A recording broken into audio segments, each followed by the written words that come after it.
Charlie Rose is with our political panel, and they have been talking about Hispanic voters tonight. Charlie? Thank you very much, Scott. We've continued this vote about Hispanics. I want to talk to Ruth Marcus here, and Leslie Sanchez, and Frank Luntz. Frank, what do you think is going on in the Hispanic community, and how large will this turnout be, and how influential is it in this election? If the white community is angry, the Hispanic community is insulted. They were insulted by the language that Donald Trump used. They were insulted by the tone.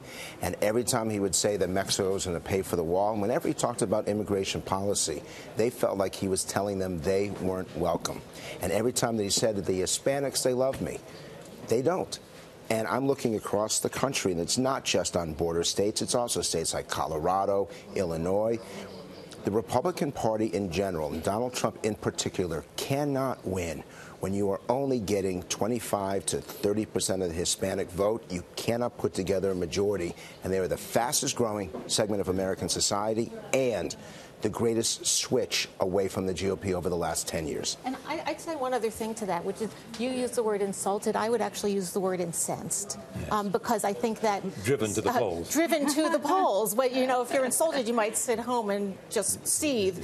They're going. But if you're incensed, you will get in the car and go vote. You're getting in the car, and it's not just. I suspect it will be not just the Hispanic community. We saw this 4 years ago with Asian voters. Who would be typically Republican voters deserting Mitt Romney. I think you may see that again, maybe in even greater numbers this year. So when you insult kind of one ethnic minority and a bunch of immigrants, you insult even more than the Hispanic population. I think you're talking about. I think the question tonight is this going to be the largest rejection of a GOP nominee in basically recent history? Republicans have earned about 31% of the Hispanic support for the last 10 presidential elections. The question is he going to perform below that? Are we going to get in Bob Dole territory of 21%? But one thing I would caution is that big wave, what he has managed to do is unite a dormant Hispanic community that it doesn't vote in the numbers that they can. The Clinton camp is saying there's a new coalition. It includes Hispanics, and it's a larger coalition than even Obama had. And I'd say it's way too early to see that. Barack Obama made the same declaration in 2008, and then Republicans won control of the House in 2010.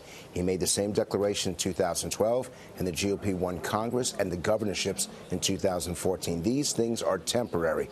But make no mistake, Charlie, both Republicans and Democrats are looking at these numbers and saying that this group that is moving so fast, that is growing so fast, is going to be a nightmare for the GOP going forward unless they adopt a new message and new policies. Well, and the GOP knew that, right? Yes. 4 years ago, we had this famous autopsy. They diagnosed their problem. They set out the solution. Their problem was on outreach. We've got to reach out. And specifically immigration reform. Where was it? What are they going to do now? We have to go back to the desk, Nora. All right, Charlie, thank you so much.